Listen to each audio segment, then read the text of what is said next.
जय श्री कृष्णा। एक बात कुछ दिनों से दिमाग में बहुत खटक रही है और वह यह है कि जो वर्तमान में पेरेंट्स हैं जिनके बच्चे पढ़ लिख कर योग्य हो गए, जॉब में चले गए, शादियां हो गई, शादी के बाद में उनके बाल गोपाल भी हो गए, उसके बाद फिर भी वे अपने माँ बाप को, अपने पेरेंट्स को, अपने माता पिता को जो सुकून, जो सुख देना चाहिए वो अपने क्रियाकलापों से,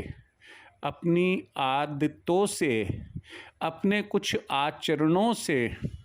नहीं दे पाते हैं। चाहे कारण कुछ भी हो, माता पिता की इजाज़त के बिना शादी करना, माता पिता की इजाज़त के बिना घर छोड़ देना, कोई ऐसा काम करना जिससे पेरेंट्स का सिर नीचा हो, शादी के बाद अपने जीवन साथी के साथ अपने क्रियाकलापों या जीवन साथी के क्रियाकलापों के कारण खुद के जो दुख है, जो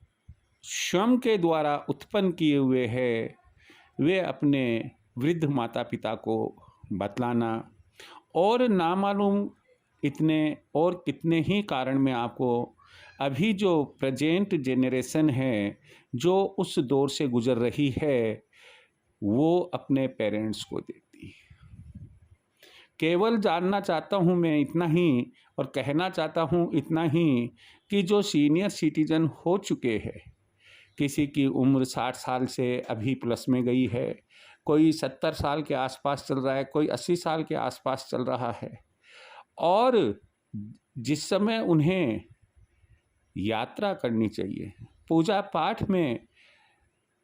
लगना चाहिए, सुख शांति से जीवन जीना चाहिए, अपना धार्मिक आध्यात्मिक कार्य करना चाहिए, समाज की सेवा करना चाहिए, पोता पोती दोता दोतियों के साथ में सुखी जीवन बिताना चाहिए, वहाँ यदि यंग जेनरेशन उनको सुकून नहीं दे पाती है, मानसिक रूप से और दिल से यदि वो परेशान अपने बच्चों के लिए रहते हैं जबकि उनकी कोई गलती भी नहीं है, अच्छा पढ़ाया, अच्छा लिखाया, अच्छा विवाह शादी ब्याह किया, अच्छी जगह है, जो उनकी फुर्सत थी जितना था उन्होंने लगाया, जितना था उन्होंने पढ़ाया, जितना था उन्होंने अच्छी नौकरी अपना बिजनेस करवाया, फिर भी बुजुर्ग पेरेंट्स को सुख नहीं मिल पा रहा है। इसके ऊपर हम थोड़ा विचार करें और जो युवा पीढ़ी यदि ये बात मेरी सुन रही है तो अपना श्रम का असेसमेंट करे, इवैल्यूएशन करे, मूल्यांकन करे और सोचे कि क्या मैं अपने पेरेंट्स को उनके सुख, उनको सुख दे पा रहा हूँ। सुख रुपयों से नहीं होता है, सुख जब उनकी आत्मा सुखी रहती है उसे हम ये कहते हैं कि उन्हें सुख मिल रहा है। कभी भी अपने पेरेंट्स की आत्मा को मत दुखाइए, उन्होंने कुछ भी नहीं बिगाड़ा है, हो सकता है भूखे रहकर आपको खाना खिलाया हो सकता है तकलीफ़ें पाकर आपको पढ़ाया हो, ब्याह शादी करी हो, लोन लेकर करी हो, ना मालूम कौन कौन सी परेशानियों को झेलकर उन्होंने आपको इस लायक बनाया है।